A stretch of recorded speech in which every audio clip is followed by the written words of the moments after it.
Hello YouTube, and welcome to a quick showcase of my Death Knight build. So we'll just go through the gear quickly.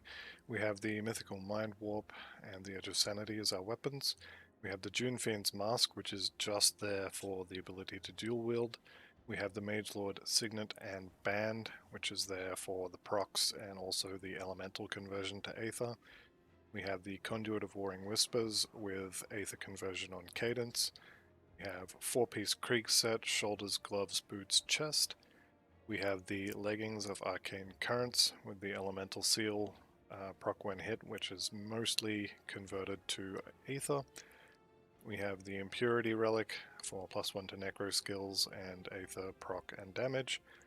We have the Mark of the Dreadblade for again an Aether proc and a large amount of flat Aether damage added to Cadence.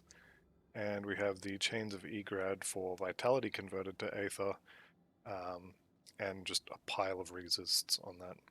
As far as skills go, this is what we've got on Soldier. We are a Cadence build, we have the Field Command buff, and a whole bunch of procs.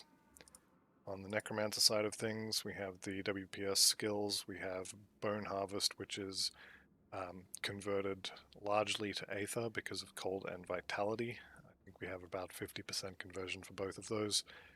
We have the Ill Omen for reduced target damage. We have Spectral Binding and Wrath. Binding because of the flat Aether damage and the huge amounts of health and offensive ability. We have Spectral Wrath.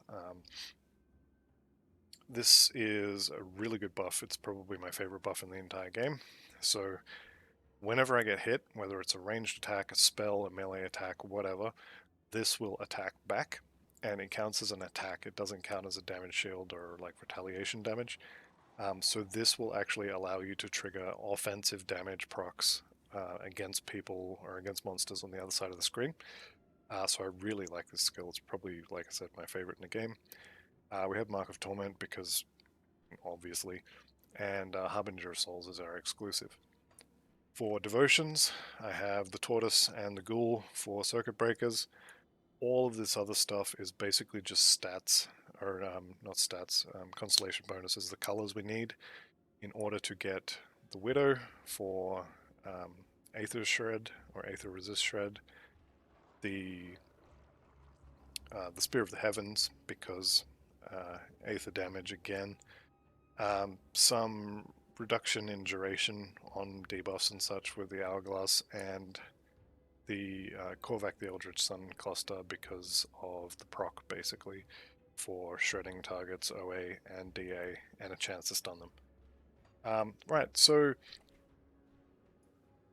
we have the Archmage Alexander, who I'm going to show as well, but we're going to start with Krieg since I'm here. This is actually what I'm in the area for, trying to farm up some better gear. So I should actually push the button that shreds his resistances. No drop for me, unfortunately.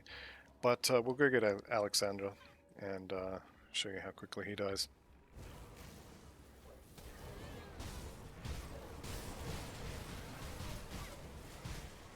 And as you can see, there's just Aether procs everywhere. Right, so I'm going to clear as much of this as I can before Alexander engages, but I probably could just do it all at the same time. We have a lot of attack damage converted to health. Right, so here we go. Looks like we're getting a couple of friends with him. But as you can see, tank the meteor, no problem. Didn't need to move. It definitely does hurt. I wouldn't recommend just standing there and taking it in the face, but you can with this build. As long as you're hitting things with it, you're fine. Alright, I'm gonna go find some more stuff to kill. Okay, next up we have Ultimate Theoden, who I'm just gonna basically stand in front of him and blow him up. So we apply the Ill Omen, use the Bone Harvest pretty much every time it's up. It works as a nuke and also triggers the Arcane Bomb for our Resistance Shred. and our damage and attack damage converted to health is high enough that pretty much just stand there and kill him. I'm going to turn on the Mark of Torment just to speed this up a bit, but there's no risk of actually dying there.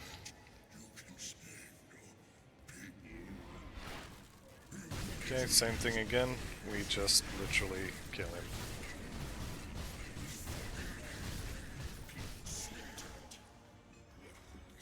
Arcanast of Insanity? Sure, I'll take that.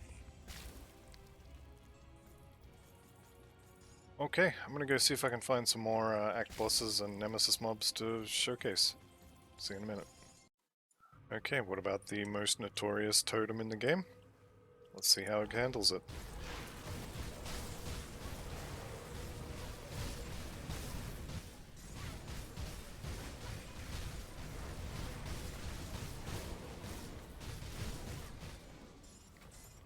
Pretty good. Not too bad at all. Let me show the loot, just in case people usually want to see the loot. Right, let's go find something else. Okay, what about Warden Krieg? Big old pile of hit points. Let's see how we do against him.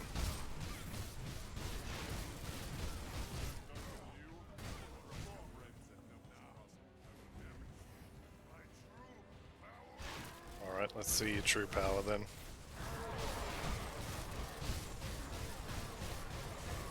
And, is that it? Okay, Wraithbound of the Aether. Not too bad. Alright, I'll be back in a second. So I'm on my way to Cronley to show you killing him, but I just thought I'd showcase the how it works with the mobs around you.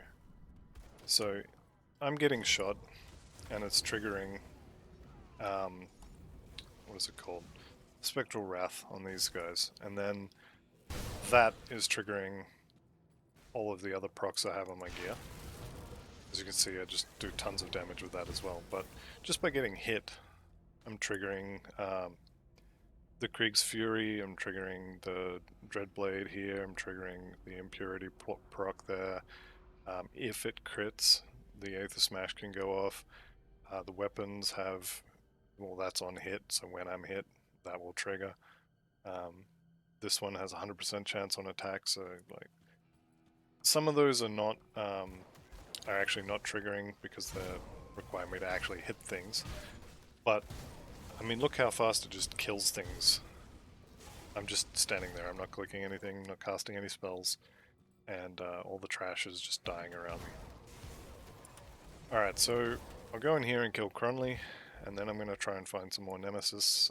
Probably kill the Amalgamation anyway, just because it's, you know, going to be out there looking for the Nemesis. Cronley's going to put his shield hub. You can hurt him through that, but not really. The one thing that'll kill you with Cronley is standing in the Aether pools on the floor. I mean, look how fast my health dropped as soon as I stopped hitting him.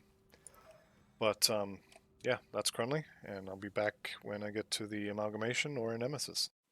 So actually I found another ancient Aether Warp totem, so I'm just going to pop that as well.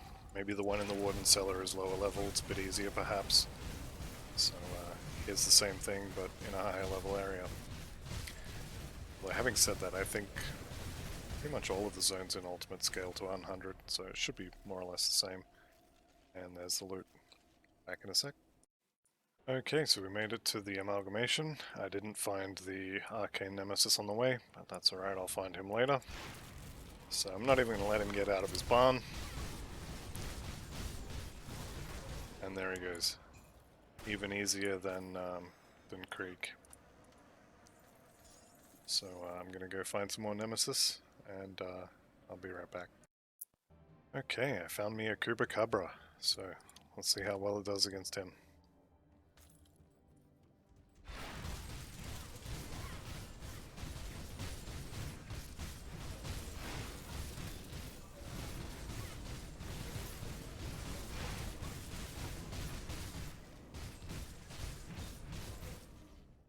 Pretty good, I'd say. So that's definitely good enough. And and there's the loot. Let's see if I can hunt down some more. Okay, well, I found Moosey, but let's just see what happens with these guys. So this is not a retaliation build by any means. It doesn't have the health regen and such to do it, but I mean, all that stuff. Basically, this last guy was the only one I actually hit. Right, let's kill the Moosey.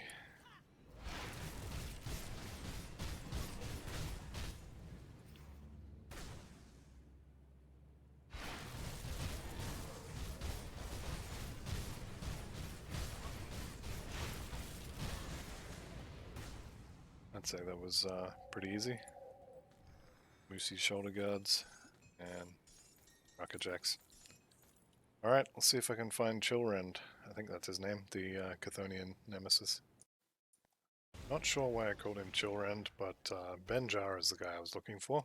Anyway, I didn't find him, but since I'm in the area, here's Kuro's kill. Should be pretty quick.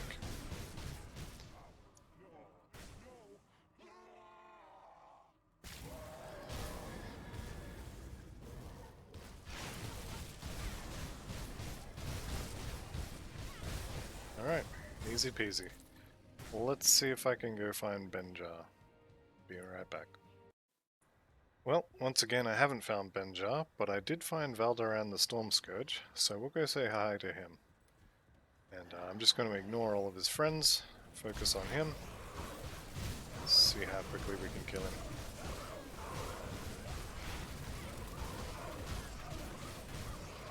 He does do the same sort of thing as earlier bosses, where he puts Aether pulls, or lightning pulls in this case, underneath your feet, and you will die if you just stand in one place. But yeah, that's him dead.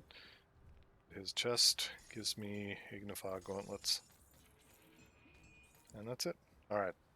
There's only one nemesis I have access to left, so I'm going to go find him. Okay, and I've failed to find the nemesis, the Chthonian nemesis, in the Seal of the Logorian, so we're just going to kill the Logorian and call it there. Benjar is going to be pretty similar to the other nemesis. Just going to stomp him if I do find him, so you get the idea. Let's kill the Logorian.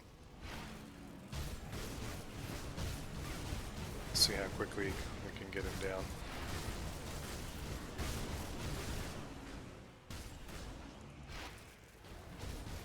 Alright, kill his friends.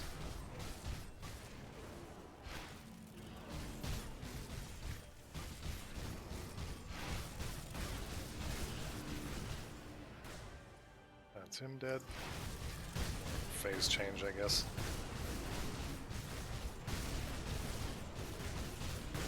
And this time he's going to be actually dead.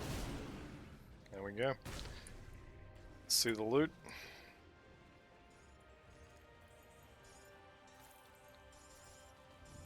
Okay, dropped his MI, Rime Frost of Thorns. No one wants that. And that's it. So we'll call this the end of the showcase for the Dark Knight. I might do a run through the Bastion of Chaos or one of the other Skeleton Key dungeons just to kind of show it off, but that'll be it for now. I will include a link in the description below for the Grim Tools, and also the post from the official forums where I blatantly stole this build from. So thank you to that person who, like I said, will be linked in the description below, so you can go to his post and tell him how good it looks. Alright guys, I'll see you in the next one. Bye for now.